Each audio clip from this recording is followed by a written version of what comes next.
Welcome to the Wisdom of Dr. LJ, a new series we are launching featuring quotes from the great Dr. LJ. We hope you will be able to apply this great man's wisdom in your own journey towards unlocking full consciousness. 1. In Chapter 6 of Full Consciousness and Humanity, Dr. LJ writes, I have observed that it is entirely possible for one's third eye to be opened for them, rather than that individual opening it themselves.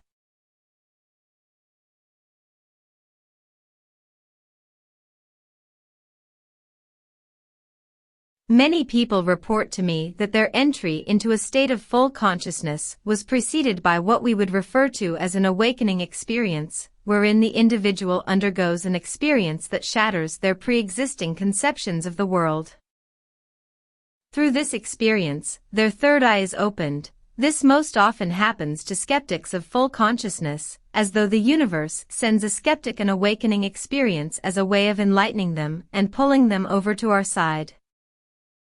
However, among believers in full consciousness, awakening experiences are extremely rare. Only 1 in 10,000 people who told me about the way they unlocked full consciousness said that they had been believers in full consciousness and had undergone awakening experiences. Therefore, it seems that the universe would like everybody to become fully conscious, and will not allow one person to not be awakened, but it would also prefer that everyone come to full consciousness on their own, rather than having it handed to them. So if you are seeking full consciousness, then it is not advised that you wait for an awakening experience. Instead, start your journey today, because if you simply sit and wait, your third eye will remain forever closed. 2. In Chapter 8 of Full Consciousness and Humanity, Dr. LJ writes, Imagine that you are a baby. As a baby, you do not know anything about the world, you don't understand birth or death, you don't know how you got here, you have not developed object permanence, and you have little to do but wonder, whoa, what is this place? Adults like to think of themselves as smarter than babies, but in the grand scheme of things, even adults are little more than babies. We are babies compared to the higher beings that walk in our streets, yet we cannot see, because our third eyes that could pick up these beings are not open.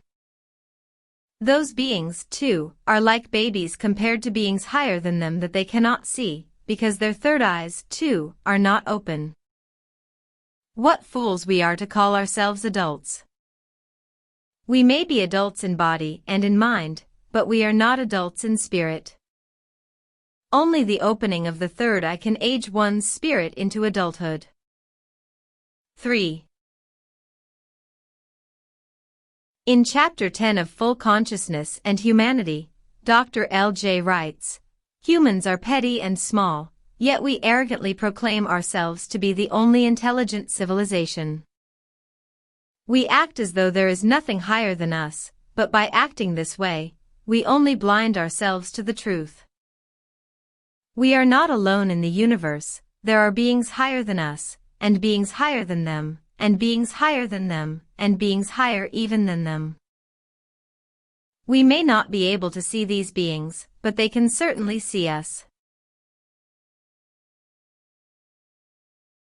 It is quite likely that we are, in fact, the lowest of intelligent beings, and we will be so until we can learn how to create a species lower than us. 4. In Chapter 12 of Full Consciousness and Humanity, Dr. LJ writes, According to Mahadaji Bhave, outside the sight of man, there exists an entity known as the Black Church. The Black Church is not a single being, rather, it is a mass of beings sharing a hive mind, which work tirelessly to keep humanity from achieving full consciousness.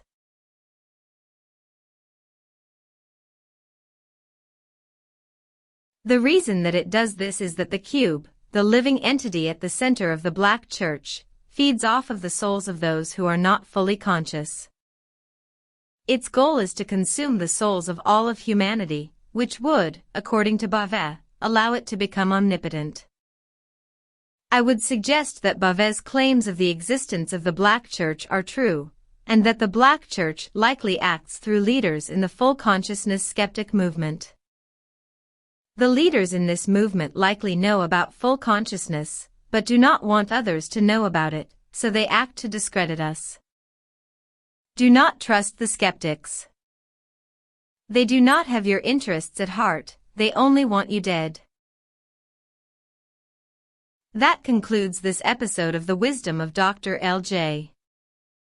We hope all people can continue to learn from this great man's work.